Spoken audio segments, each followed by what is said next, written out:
Mr. James Cleverly, a United Kingdom Minister of State for European Affairs, welcome to our screen, sir. Thank you. Thank you. A senior U.S. diplomat told us this morning that all indicators point to invasion and confrontation instead of a diplomatic solution for the Ukrainian crisis, and that the invasion is imminent. They kept using the word imminent. Secretary Tony Blinken have said that it could be today, tomorrow, and within a few days. Do you share that view? Well, what we're seeing is a build-up of troops, Russian troops on the Ukrainian border, far too large to be explained just by military exercises. The range of troops that they have are troops that you would only need if you were about to have an invasion. And so it is very much the case that an invasion could be possible at almost any time. What we are saying to Russia, and this is what we said at the United Nations today, is they need to de-escalate, they need to engage with the diplomatic process, and they need to remove this threat and this fear that they're imposing on the Ukrainian people. Another question, so many observers are circling the date of the 20th of February, because first of all it's the anniversary of the invasion of the Crimea. It's also the end of the maneuvers with the Belarus for their forces, and they said they will withdraw their forces by the end of these maneuvers, and also is the end of the Olympic Games in China. Do you feel that this might be a possible date for the invasion if they decide to do so?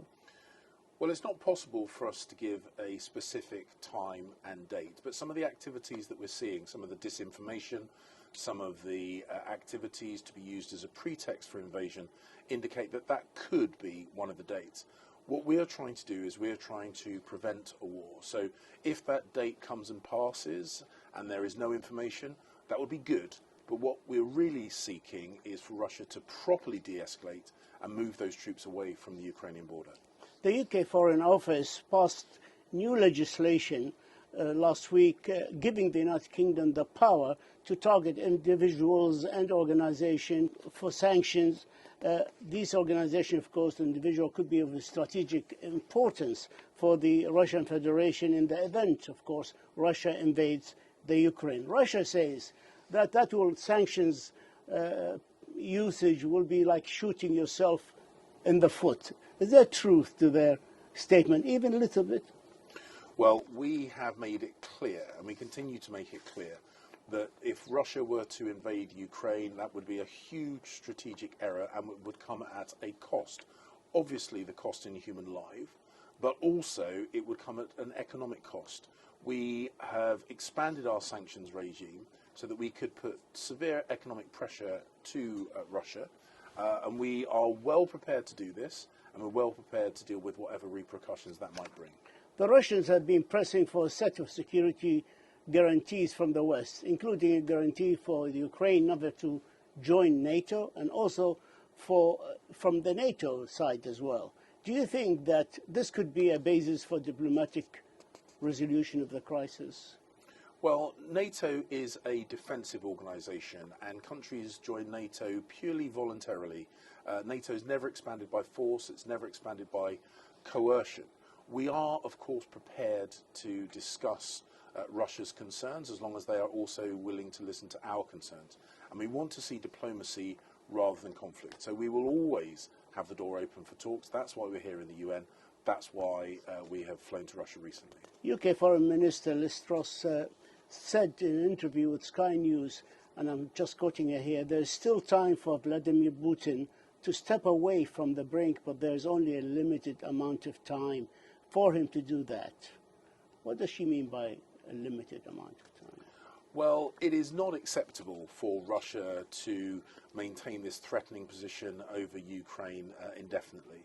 So what we are saying is that we are ready to talk, we want to pursue diplomacy, but Russia needs to engage with the international community soon and remove these threats and remove the troops from the Ukrainian border. The UK doubled the number of troops in Estonia and is deploying more RAF jets to help protect NATO's southeast corner. How would the UK view a demand by Russia to pull your troops from Eastern European countries, because they have been saying that the US and NATO have to pull their forces as a guarantee for their security? Well, the reason that NATO is supporting its eastern allies is because of the aggressive posture that Russia has taken. As I say, NATO is a purely defensive organisation, and we seek to reassure our eastern allies within the NATO alliance. But ultimately, the decision now is for Russia. They can either choose the path of peace and diplomacy, or they can choose the path of aggression, and we are calling upon them to take the path of peace. In this 11th hour, is there still time for diplomacy? There is absolutely still time for diplomacy. We're encouraging Russia, we're encouraging Vladimir Putin to pursue that diplomatic path. How would this protracted crisis in the Ukraine and invasion of the Ukraine territories affect the whole world? In the economy side, in the energy side, in a humanitarian way as well? Well, as we've always said, a Russian incursion into Ukraine would be a strategic mistake.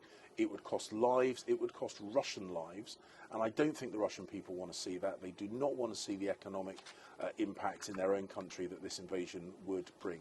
So it is not too late.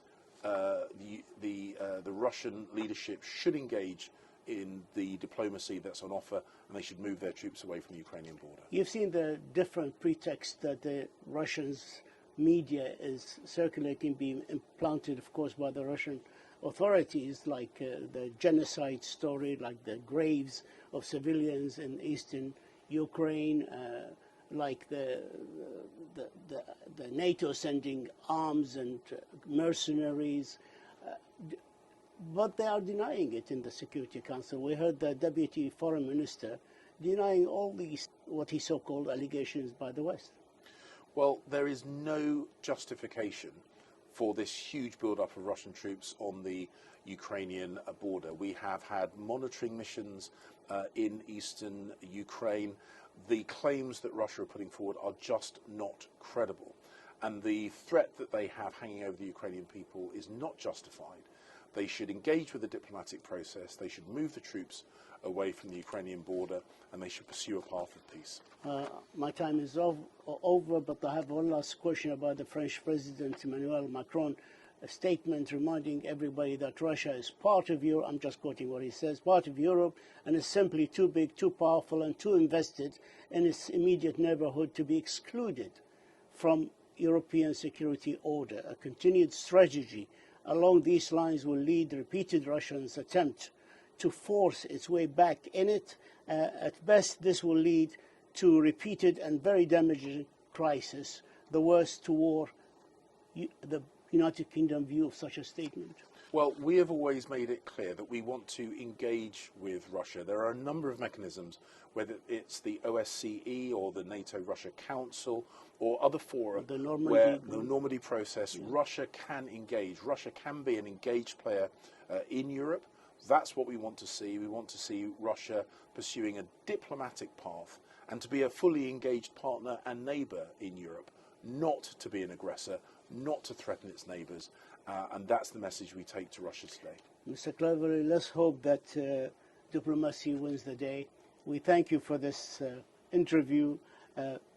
James Cleverly, United Kingdom Minister of State for European Affairs. Thank you so much for this. Shukran. Thank you. Shukran jazeelan.